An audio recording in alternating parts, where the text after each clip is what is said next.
Senator, we've been showing some of the pictures this morning of individuals going back to work, of people going back into parks, the signs coming on down. Vice President Biden will be welcoming some of those employees as they come on back to work right now. And you've said regarding this entire thing, and repeatedly you've said this, a short-term debt ceiling increase will just kick the can down the road. So while we see that progress, at these monuments, that's what we still have going forward as we look towards January and February, isn't it? Count me as cautiously optimistic. This is kicking the can down the road in a more orderly way. It gives those of us on the Budget Committee to go to a conference committee. The House conferees, by the way, are small in number. The House leaders met today, issued a salutary statement.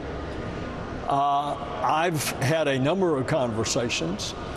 Remember, the budget process is to get a top line. This is all the way from what is a much higher level in the Senate budget resolution, much lower level in the House resolution.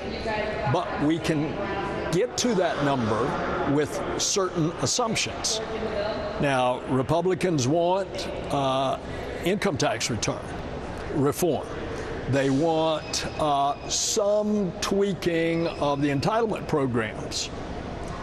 Democrats obviously want some more revenue. You can produce revenue out of income tax reform and some of the tweaking of the entitlement programs. So I think there might be more common ground than we think right now in all of this highly charged, divided partisan atmosphere. Senator, it seems that's where cooler heads did prevail, and that's in the Senate. That's where the deal came out of. But then again, you have your colleague, Senator Ted Cruz, who said this about the deal. Let's listen to that. We saw the House of Representatives take a courageous stand listening to the American people that everyone in official Washington just weeks earlier said would never happen. That was a remarkable victory to see the House engage in a profile in courage. A profile in courage. So, Senator, you mentioned some opportunities, but what do you make of what Ted Cruz is saying and what he might say going forward? I like Ted Cruz personally. My wife and I just took him to dinner during this shutdown. But on this, Ted is wrong. And I think the earlier interview you had with Chuck Schumer is correct. I think the Tea Party has exposed themselves to the kind of tactics that they were using, which was reckless and irresponsible.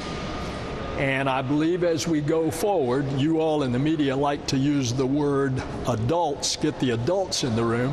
I think we're going to be able to do that. Fortunately, the debt ceiling causing the government to default, although the date is February 7th, I think that's off the table.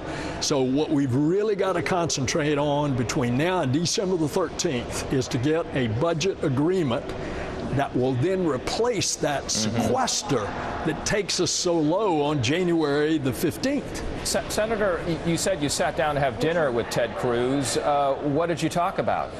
Well, it was a social dinner, and it was something that senators ought to do. I mean, we run back off to our states the minute we're out of session. We don't do enough of this personal, social gathering.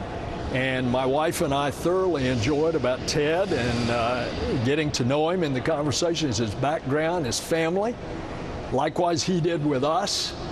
He happens to be my ranking Republican on the committee I chair, the Science and Space Subcommittee.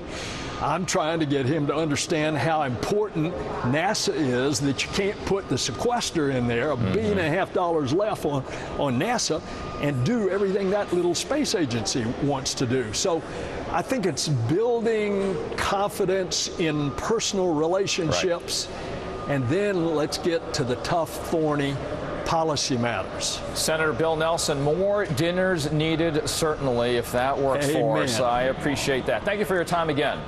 Thanks.